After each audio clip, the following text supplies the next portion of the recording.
Fala galera, sejam muito bem-vindos ao nosso canal, o canal História Hoje. Me chamo Thiago Borges e quero agradecer a sua presença aqui no nosso canal. Caso não esteja inscrito, se inscreva e curta e compartilhe o conteúdo. Hoje falaremos sobre o Segundo Império Babilônico. Caso não tenha assistido o último vídeo onde falamos sobre a ascensão do Império Assírio, vai lá e assista, é muito importante para você entender a cadeia de eventos. Vamos falar sobre o nosso assunto de hoje, mas antes, chama a vinheta.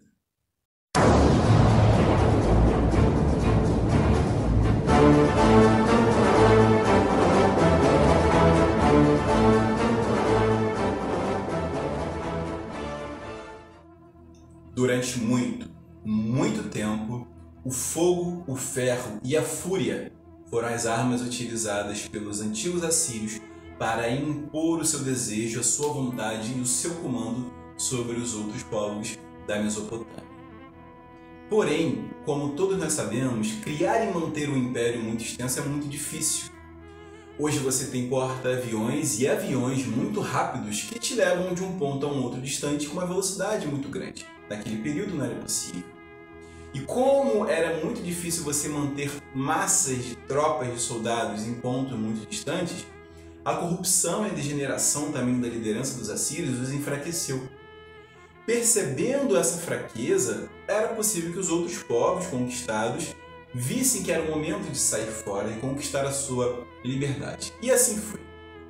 O primeiro grande povo a se libertar do jugo dos assírios foram os egípcios.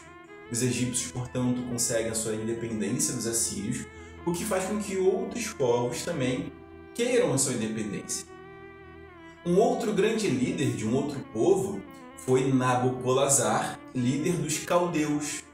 Nabopolassar, que ficava ali, os caldeus ficavam mais ao sul da Síria, ele foi filho de Nabucodonosor I e não. Esse não é o personagem histórico bíblico que todo mundo já ouviu falar. E ele era pai de Nabucodonosor II.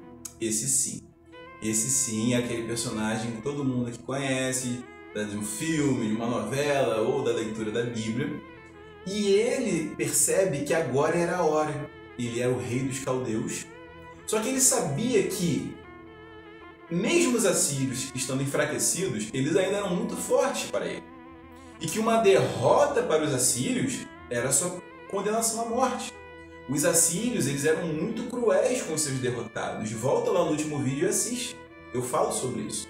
Então era necessário fazer uma aliança e se fortalecer antes de atacar a Assíria. E essa aliança ele tem com os povos medos.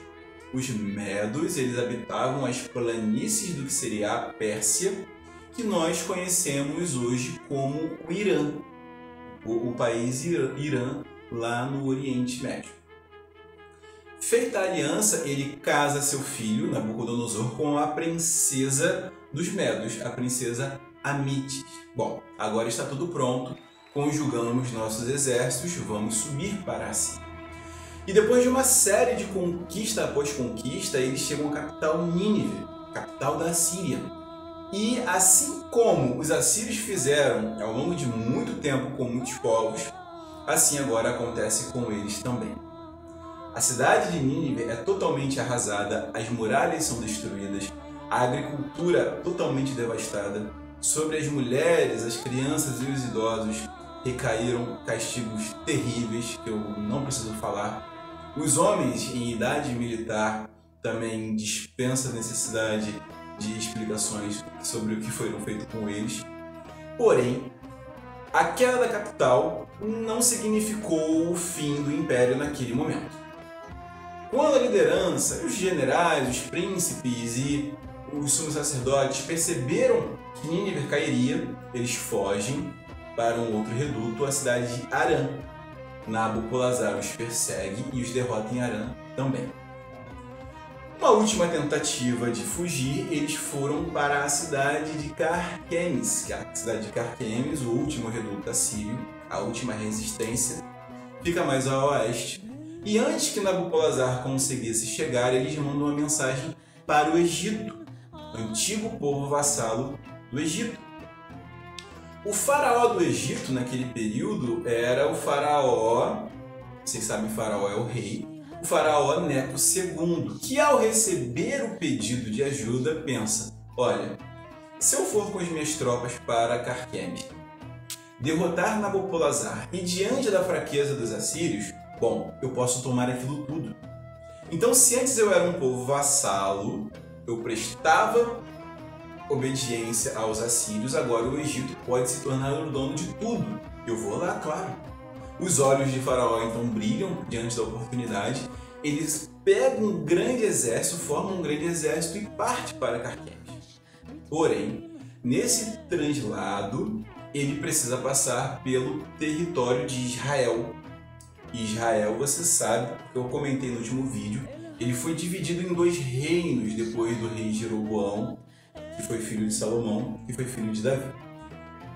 Os 2 reinos, que foi Israel, capital Samaria, foi destruído pelo Senaqueribe, rei da Síria, e o que sobrou foi o reino do sul, Judá, capital Jerusalém. O rei de Judá nesse período era o rei Josias, filho de Amon, da casa do rei Davi. Josias, ele percebe que ali ele tem uma oportunidade, sua moral está alta, que ele tinha acabado de fazer uma grande reforma espiritual em Judá, em Jerusalém, expulsando as imagens dos deuses pagãos, sacerdotes, sacerdotisas pagãos, e ele pensa, bom, estou fazendo um bom governo, eu vou subir lá para o norte e vou interceptar os egípcios e eu vou ficar bem com esse novo povo que está surgindo aí, vou cutucar lá os egípcios, que são meus antigos inimigos de Israel, e nós vamos conquistar aquela vitória. Porém, Faraó avisa, não venha, essa luta não é sua, você não tem nada a ver com isso. Josias insiste e vai. Bom, se dá a grande batalha do Vale do Megido, ou Megido, aonde Neco II derrota Josias, causando inclusive a morte do rei Josias. Os remanescentes voltam, Egito, os egípcios continuam sua trajetória, porém, o faraó perde muitos carros de guerra, muitos soldados e suprimentos. Agora você imagina, os assírios estão lá desesperados, coitados, esperando o auxílio dos egípcios. Isso chega aos egípcios todo arrebentado, com a correia arrebentada, o cavalo mancando. Foi o que sobrou. Mesmo assim, a resistência foi feita, fizeram a resistência na cidade.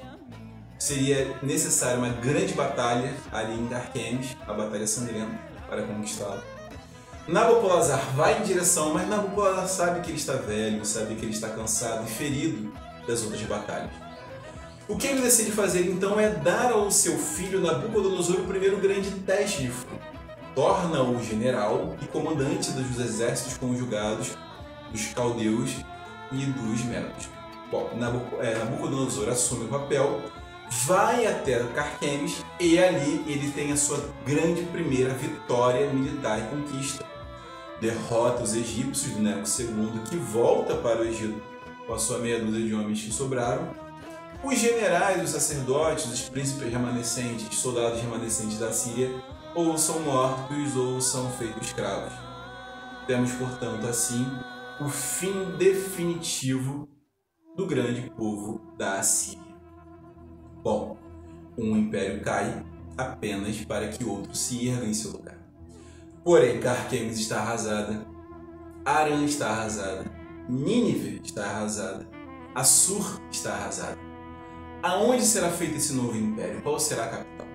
Bom, das grandes cidades daquele período na Mesopotâmia, a que tinha melhor infraestrutura e estava preservada era a antiga cidade da Babilônia, que nós falamos lá há 3 vídeos atrás como ela começou. A Babilônia, que durante muito tempo foi apenas um protetorado, apenas uma cidade que pertencia ao Império dos Assírios, agora estava livre. E como ela era uma boa capital, possuía uma boa infraestrutura e histórico de império, vamos, portanto, agora recriar o Império Babilônico lá na Babilônia mesmo. Então, a cidade de Babilônia se torna a capital desse novo império e temos a criação do Império Neo-Babilônico, ou Novo Império Babilônico. Principais diferenças entre o primeiro e o segundo Império Babilônico. O primeiro Império Babilônico foi formado pelos povos pelo povo semita dos amorreus, ou amoreus, ou amoritas, conhecido nas três formas. Lembra? Foram eles que fizeram lá a lei de talião, do olho por olho, dente por dente. O primeiro império babilônico foi responsável pela jurisdição crescer, se expandir. Você tinha lá uma grande biblioteca com escrita cuneiforme, que eles absorveram lá dos sumérios antigos. E nesses escritos cuneiforme você tinha falando sobre leis de propriedade de terra, compra e venda de terrenos, leis trabalhistas, você tinha leis de jurisdição de contrato, um pedreiro que vai construir uma casa, tudo isso era muito rico.